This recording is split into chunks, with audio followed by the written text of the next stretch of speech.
Hey, what's going on, guys? I hope you guys are having a good day. I'm Dr. Boyce Watkins from Your Black World and the Black Business School. I want to say hello to everybody. I see Karen and Shell and Ken. How are you? I see has been fired. Yes. Quentin Mason, Matt, how are you? Mo, good to see you. Please hit the thumbs up button, hit the share button, hit the subscribe button. Also, shout out your city. If you're on YouTube, please hit the thumbs up button. If you are on Facebook, please share the video to your page. Can I submit music for your intro? Of course you can. You are my Facebook friend, so feel free to send it to me directly on Facebook. All right, so I see Nashville and Birmingham. Good to see you guys. I'm not going to take a whole lot of time here, but I just had to really come in and talk about this real quick. I just got this story in my inbox. People send me stuff in my inbox and ask me to cover it, to highlight and bring awareness to certain things, and to give you a different perspective other than mainstream media, a black perspective, which is something I love to do. And I want to say that this story really kind of got to me, and I think it's something that really speaks to some of the core values that I share with you guys on a regular basis. You guys have heard me regularly repeat, on this platform, when I tell you that this is a platform for intelligent black people. One of the foundational beliefs that we have is what we call the Black Core of Three. The Black Core of Three is that we believe black people should educate our own children, create our own jobs, and support black business. Educate our own children, create our own jobs, and support black business. Why do we believe that? Well, the reason you want to educate your own children is so they don't get abused and mistreated and miseducated and lied to their whole life. That is the number one problem you have as black people. That's why you got so many miseducated, backward, destructive Negroes out here harming the community, tearing the community apart, doing everything they can to destroy another black person. It's because they were all trained by their oppressor to hate themselves and to hate you in the process. So you're not just fighting against that enemy, you're fighting against the enemy that was created within your midst by the people that don't like you very much. So this story really speaks to that a little bit in terms of what we want to hit on this week. You guys know this week there's the All Black National Convention coming up, and the All Black National Convention is going to be hosted in Houston at the Marriott Hotel near the Hobby Airport. If you want to come down, it's not too late. Feel free to come down and join us. You can go to allblacknationalconvention.com. If you live near Houston and want to fly to Houston, it's up to you. Tyrone, you're in LA, you can fly to Houston pretty easily. Feel free to come down. That's allblacknationalconvention.com. And if you can't make it, go to allblackeducation.com. That's our educational streaming service. You can go there, sign up, get educational content, all the previous conventions, but you can also watch this one live. So let me read the story to you, and then I'm gonna give you my analysis on it. Hit the thumbs up button while I do that, please. It's very important.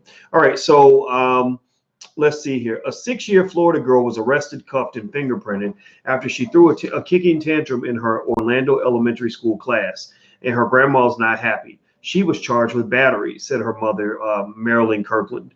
The girl suffers from sleep apnea, a condition she is working on managing through medication, and was acting out from sleep deprivation, the grandmother said, and never should have been hauled off from her Orlando elementary school in handcuffs. The girl's grandmother said she was horrified to learn that Kaya was arrested Thursday after she kicked a staff member at the Lucius and Emma Nixon Elementary Charter School.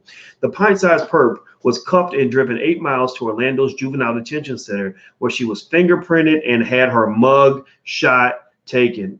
Is anybody else pissed off about this? Am I the only person in this room who's angry about this right now? This school, I can tell you, we just got to give them some booze on this. This is garbage. Like what's wrong with you? Like this is terrible. This school is definitely, without question, this is a problem. You're literally taking mug shots and fingerprinting a 6-year-old. Okay, let me keep going. Kirkland says she received a call from someone at the elementary school informing her that her child was in police custody. What do you mean she was arrested? Kirkland remembers saying during the unbelievable call. He said there was an incident and she kicked somebody and she's being charged and she is on her way. No 6-year-old child should be able to tell somebody that they had handcuffs on them and they were riding in the back of a police car and taken to a juvenile detention center to be fingerprinted and mugshot, Kirkland said. Kaya was one of 2 children arrested that day. The other was an 8-year-old, and an internal investigation is ongoing. Okay, so give me a yes or no if you understand that this is a problem. Just tell me you understand why this is an issue. You know, the racism is in these public schools is terrible. Even in some of the charter schools, I mean, just sending your children to these other people to be educated. For some reason, somebody told you that makes sense. Somebody told you falsely that the first thing you're supposed to do as a black person is hand your child over to white people. Like, that's the first thing you're taught. And I'm just here to tell you that you don't have to do that. There's no law saying you have to do that. You know, you can actually educate your own children. And maybe the reason that it seems like common sense to me, because if I had another child, I'd be protecting that child. You know, and but maybe the reason it seems like common sense to me is because I am an educator, and and the thing I can tell you as an educator is that you can get everything you need to educate your own kids right there on the internet. I mean, there are parents that I know who've taken their kids out. In fact, Nomalanga Mushali Moses was actually speaking at the All Black National Convention this week. Literally, her kids were being mistreated in school. She took them out. She quit her job, took them out, and started a business from home. And she worked from home. She makes her money from home.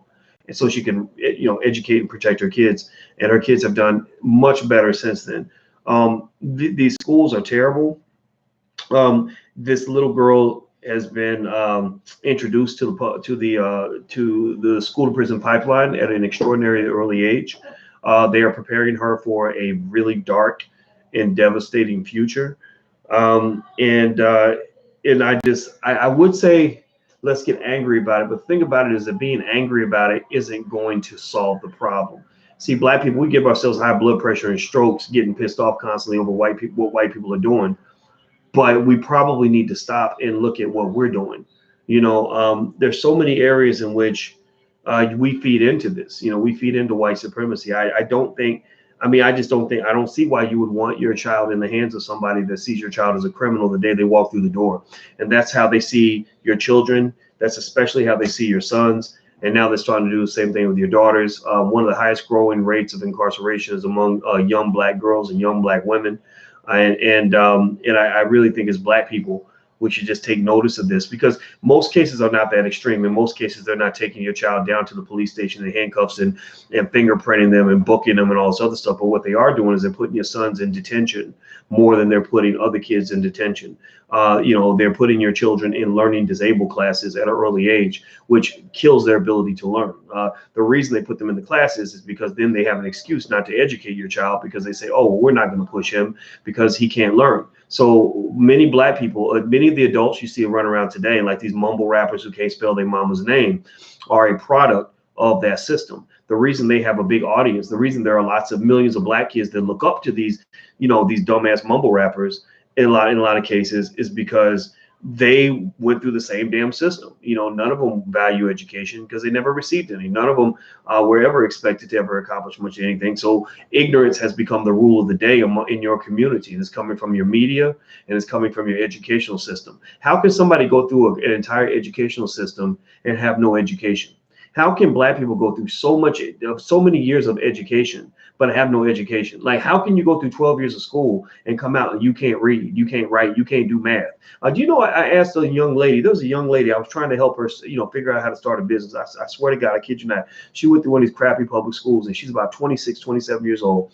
And I was trying to explain business. And I said, so let's say you do a business deal and you give somebody 20% of the money, you keep 80% of the money. So that means out of every $100, since you're getting 80% out of every $100, I want y'all to answer this question for me.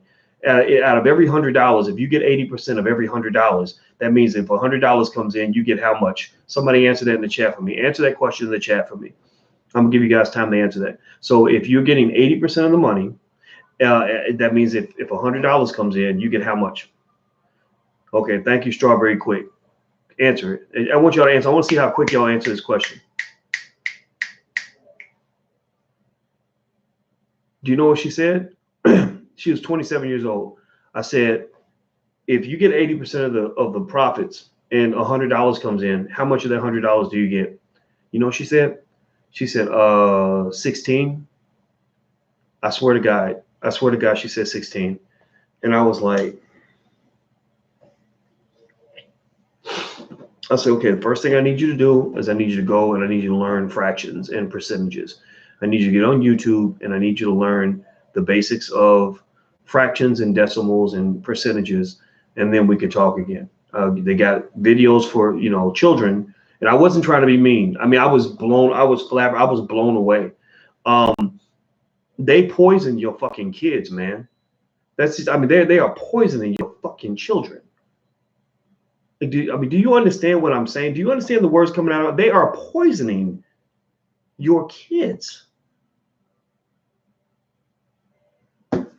I'm gonna tell you another quick story, and I gotta go. Alicia's in there waiting for me. We're supposed to watch. We got these favorite shows we watch every week, and if I keep talking about this, I'm gonna start getting pissed off. I went to a university to speak. Now this is college. This is a college story. No, I'm not making this up. This is true. So I was with a young lady who was 20 years old who was showing me around the campus. And this is one of those few universities that's brave enough to have somebody like me come speak on the campus.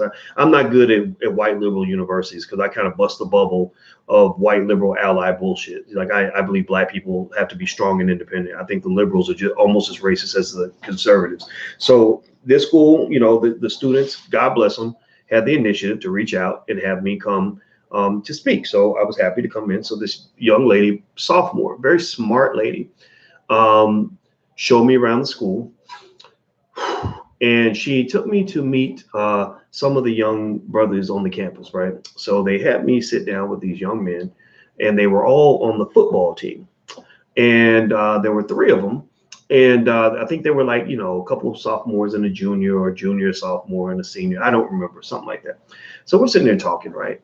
And I'm just watching. I observe, right? Like I just watch. I like to soak in and take in information.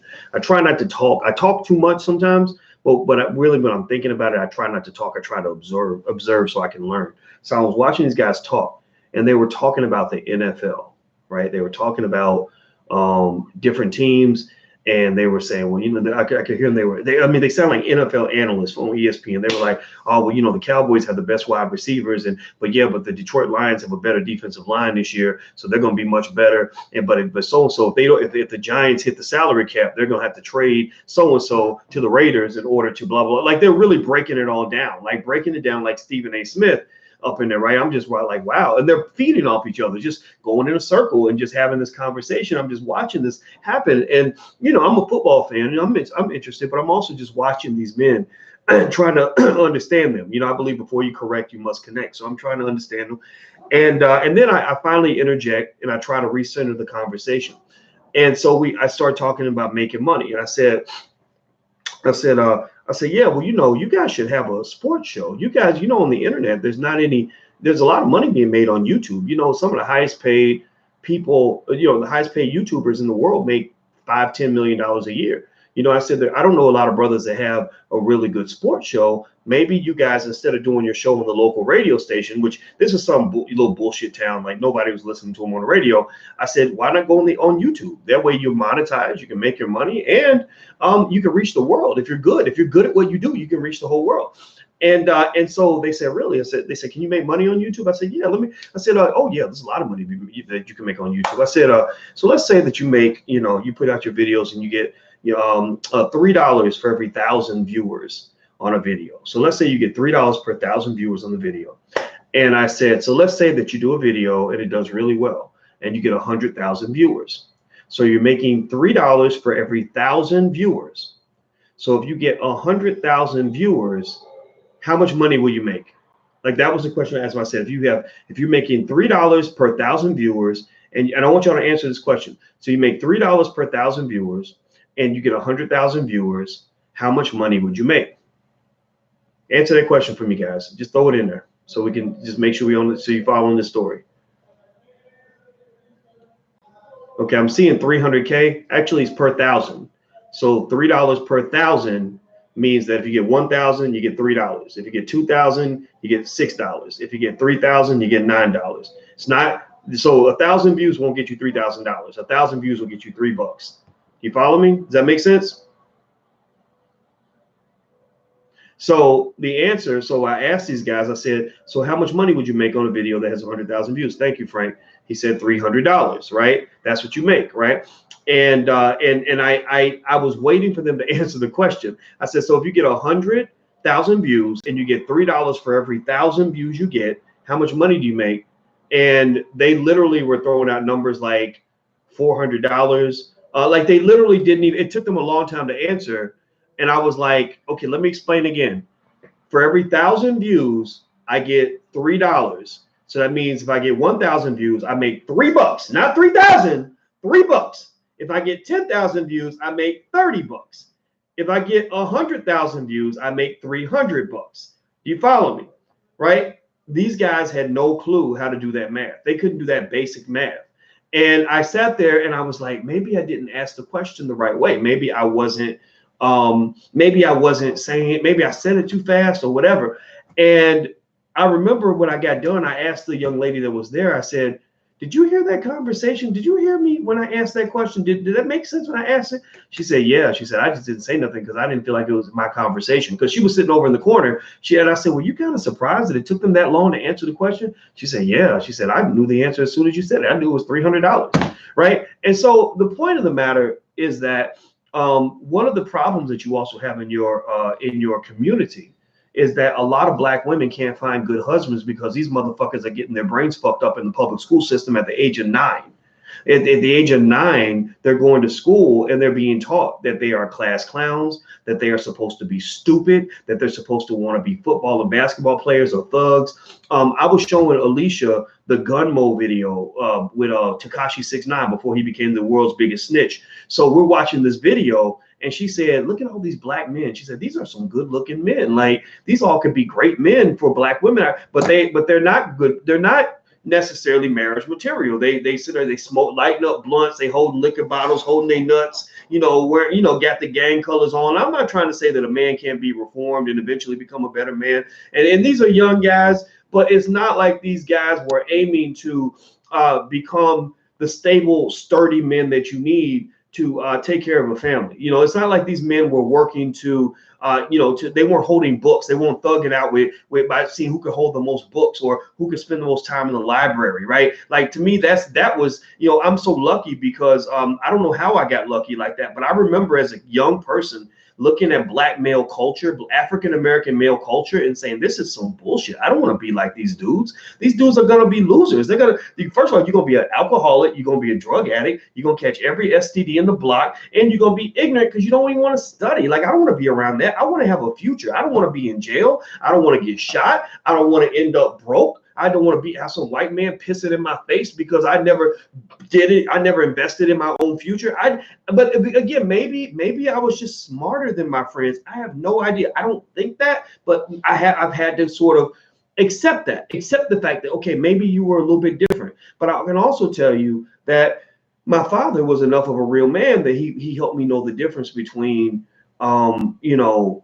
stupidity, between ignorance and intelligence. He helped me learn in the beginning. Like, he's like, so, we'd be driving around. He'd point to some guy. He'd be like, you see that motherfucker over there? I'd be like, yeah. He'd be like, yeah, he used to be the superstar in high school. He used to be, before he got on drugs, he used to be the man. All the girls liked him. He was going to be, a famous athlete or whatever. And now look at him, and it taught me about choices. It really taught me about choices. And you're right, Strawberry Quick. The magic word is father. And I think it's very sad that so many of our boys don't have their fathers, and it's very sad that so many mothers don't believe their boys need their fathers.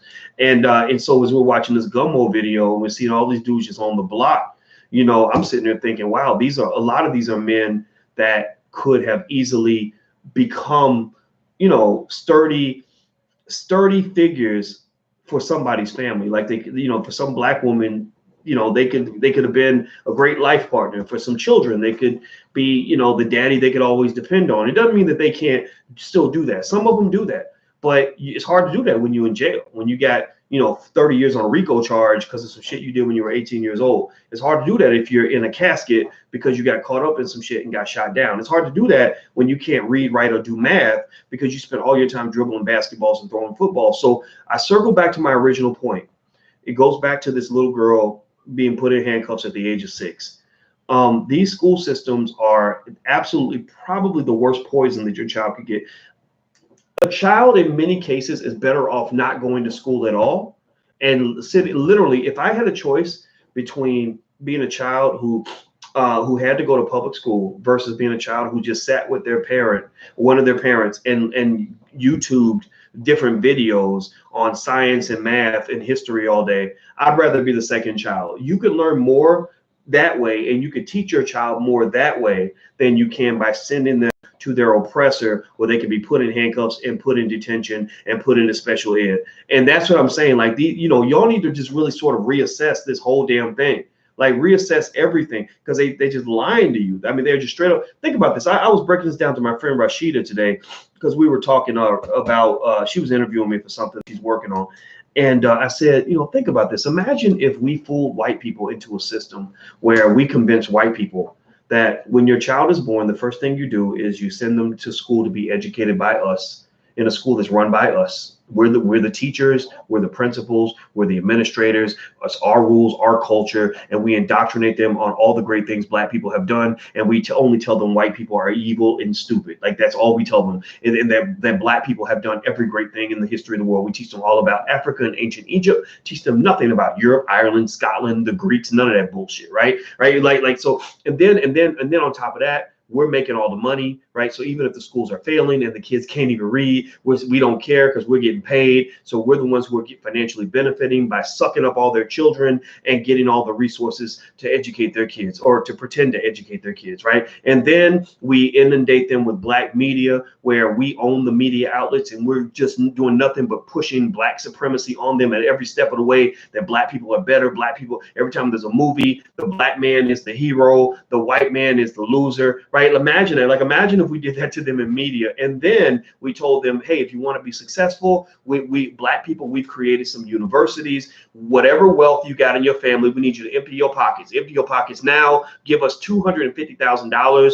We're going to put you in debt for life, so that you can get a piece of paper from us validating you and saying you're good enough, you're smart now, like you're now educated, you're qualified to enter into our economic system, but we need all your family wealth. So empty your pockets, break yourself, motherfucker. We want every penny that you got. And then we teach them that after you get that piece of paper, we need you to go work for a Black man or a Black woman and work in a Black business where we become the owners, we own everything, and you come and work for us. Oh, and then on top of that, we need you to rent apartments that are owned by Black people, so that you are paying our mortgage. We own the building, you pay the mortgage, right? And then, or if you get a house, we want you to move into our neighborhoods, move out of your own neighborhoods, move into our neighborhoods, so our property values go up, your property values go down, because your community has been abandoned. Imagine if we did that to white people. Like, can you imagine that? I mean, I want you to process that. Like, imagine if from the cradle to the grave, we were able to convince them to keep giving us every penny in their pocket, and handing their children over to us, and allowing us to control their minds in every single step of the way. Do you think that they would allow that to happen? Yes or no? Do you think that they would allow that to happen? Do you think that they would be okay with that? Yes or no? Do you think that they would think that was a good thing? Yes or no? Do you think that would be all right for them? Do you think they would be happy about that? No, they would not be happy about that. But that's what we're doing. That's why they live so good, because they got two incomes. They're living off their own income, and they're living off our income. They're living off their own wealth. They're living off our wealth, right? We build nothing because we're building things for them. We ain't nothing but a pack of slaves. I hate saying it like that, but that's what we are. We are a pack of slaves. And if you dumb enough to keep sending your baby to a school where at the age of 6 she's gonna get handcuffed and fingerprinted and have a mugshot taken at the age of 6, then fuck you, because you are a bad parent and you need to get your child away from those predators as soon as you possibly can. Point blank, period. That's all I got to say. Hit the thumbs up button. Please hit the thumbs up button. Hit that notification bell so you'll be notified whenever we go live. If you're on Facebook, if you could please take 1 second and share this to your page, I would so appreciate that very much. I'm gonna go reminder, All Black National Convention happens this week in Houston. Go to allblacknationalconvention.com if you want to join us, allblacknationalconvention.com. If you want to watch the live stream, you can watch the live stream on our educational streaming service at allblackeducation.com. It's allblackeducation.com. Last but not least, I'll be in New York next month doing a day-long investment seminar, a vast networking event. So it's like an investment summit. We'll allow for an elevator pitch competition for those of you that are looking for investors in your business. The room will be filled with people who are movers and shakers, who get things done, who actually have something in their pocket and are willing to invest. So we're going to actually not just teach, but we're going to actually build an economy right there in that room. I know how to do this. I have a PhD in this. I'm one of the leading financial experts on earth. I can break this down for you in a way nobody else can. I guarantee that you're going to love it. And if you don't love it, then we will give you your money back. That's my guarantee. That's my promise to you right now. So if you'd like to come out to New York, I hope that you will, and bring your family too. Go to drboycenewyork.com. That's drboycenewyork.com. I'm out of here, guys. Take care. Have a good day. Love you guys. See you soon. Peace. About to go spend time